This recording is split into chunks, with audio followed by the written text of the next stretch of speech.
Habla y no te calle la boca. Tiempo difícil. Yo tuve una experiencia que el Señor me mostró. No pensaba compartirla porque para mí misma ha sido un tanto fuerte. Pero no me puedo dormir, o mejor dicho, el Espíritu Santo no me permite dormir, y me dice: habla y no te calles la boca. No te preocupe lo que los demás puedan pensar. Tú solo habla, y no te calles. Desde la semana pasada, me he sentido muy enferma. Aunque esto para mí no es nuevo.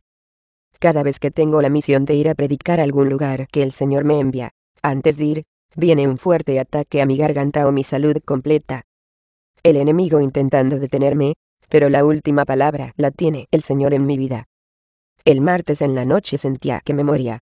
No podía respirar, el dolor en los pulmones era horrible.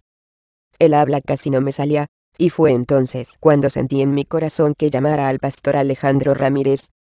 El pastor oró por mí. Y me sentí más fortalecida. Pero me quedé muy quebrantada, y fue cuando comencé a clamar, con mi mente al Señor.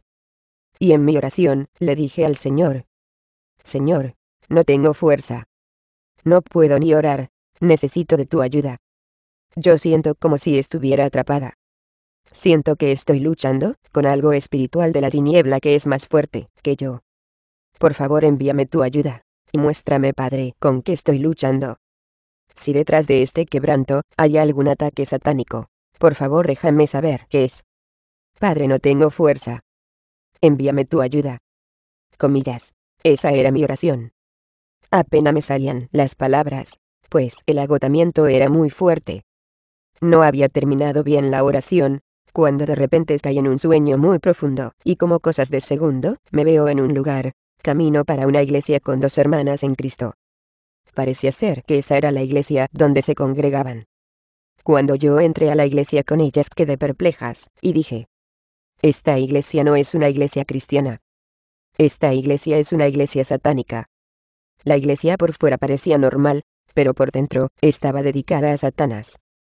Tenía una cruz invertida. Tenía en grande el símbolo que usan los satanistas en los sacrificios. Tenías diferentes carabelas. Y de rodillas, frente al altar, habían 3 satanistas vestidos de negro de espalda con sus manos levantadas orándole a Satanás. De los 3 satanistas había una mujer un poco anciana con una cabellera blanca muy larga. Yo le dije a las hermanas: tenemos que salir de aquí rápido.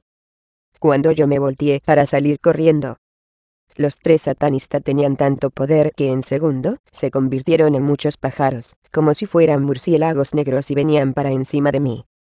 Pero en el momento que se iban a lanzar sobre mí, sentí como literalmente alguien me arrempujó con fuerza y caí como en una zanja. Y cuando caí, desde el cielo, me cayó muchas hojas encima, y esas hojas eran como de árboles. Eran tantas que me cubrieron, y aquellos satanistas no pudieron encontrarme. Cuando ellos desaparecieron, escuché una voz que me dijo: ya te puede levantar. Me levanté y esa voz me dijo: ahora mira.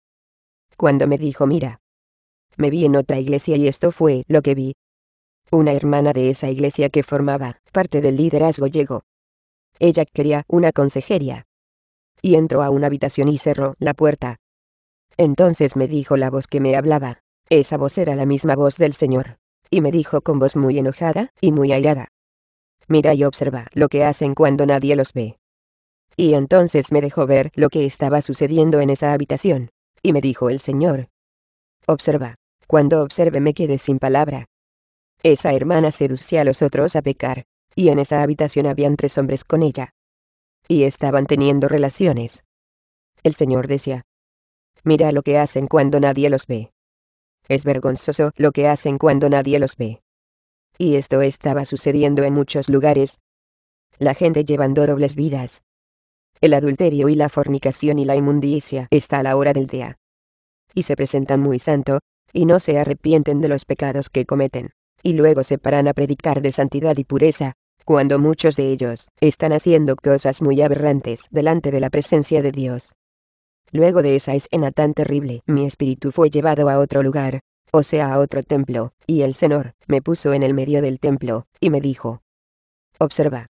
Entonces me quedé observando, y lo que vi fue una pareja de pastores que estaban en la parte de la entrada de la iglesia y su rostro se veía muy triste. El Señor me hizo saber por el Espíritu cuál era la causa de su tristeza, y era una hija. Pero en ese mismo instante la hija estaba entrando por la iglesia. Y yo veo que al entrar en la iglesia, el cuerpo de ella comienza a elevarse, y su vestidura se convierte en una bata transparente, y estaba embarazada, y así en loales, iba derecho para el altar. Yo no entendía nada, el Señor solo me había dicho que observara. Lo que sucedía con la joven, era que ella era una satanista y tenía un alto poder en el satanismo. Y el embarazo no era de un embarazo humano, sino de algo diabólico. Cuando ella iba por los aires directo para el altar, entonces ahí fue cuando el Señor volvió a hablar, y me dijo: mira, como las satanistas, y los satanistas, se pasea por los templos y nadie se da cuenta. Mira cómo hacen conjuros y maldiciones y nadie puede discernir. Mira, cómo se hacen pasar por siervos y cristianos, y nadie se da cuenta. Esas iglesias estaban muertas. El Señor me estaba mostrando la condición, y muchas de ellas se veían oscura. No había visión. La gente parecían como cuando le sacan el espíritu. Inclusive en la primera iglesia, la ceguera era tan grande que esas hermanas iban a esa iglesia y no sabían que allí se estaba adorando a Satanás. Después de la última visión me despertaron tal como cuando me produjeron ese profundo sueño. Mis hermanos, no sé qué más decirle, pero estos tiempos son de guerra. Muchos dicen que esto es bendición, y que no proclamen nada negativo para sus vidas, y que declare solo bendición. Pero le diré algo. La bendición viene para los que estén en obediencia. Estamos en tiempos muy difíciles, donde la sana doctrina está sufriendo. Tiempos difíciles, donde ya nadie está creyendo en nada ni en nadie. Tiempos difíciles, donde cada cual está buscando lo que le conviene. Tiempos difíciles, donde orar se está convirtiendo en un reto. Tiempo difícil, donde muchos pastores ya no saben qué más hacer. Están cansados y muy agotados, y con pocos recursos. Tiempo difícil, donde ya lo malo es bueno, y lo bueno es malo. Tiempo difícil, donde el reino sufre violencia, y solo los valientes los arrebatarán. Tiempo difícil, donde la fe será puesta en prueba. Tiempo difícil, donde Dios hará cosas grandes. El Señor es amor, pero también es fuego consumidor. Y en esa experiencia que Él me dio, o me mostró, el Señor está muy airado. Él está airado con aquellos que hacen maldad, con aquellos hipócritas que creen que pueden mentirle a la gente, y también a Dios, ocultándose detrás de una espiritualidad que en realidad no tienen. Dios tenga misericordia de nosotros. Pero al remanente que está pagando el precio, que se está guardando para el Señor le dice que ellos no están solos en medio de estas pruebas. El Señor le respaldará y le guardará. Solo guarda y cuida tus vestiduras, y no deje que nadie te quite tu corona. El Señor viene pronto, y pagará a cada uno conforme a sus obras. Cuidemos con temor y temblor esta salvación. El nombre de muchos brillan en el libro de la vida. En cambio, el nombre de otros muchos ya están borrosos. Como le dije al principio, el que quiera creer, que crea, y el que crea pues que pase la hoja si pase por alto.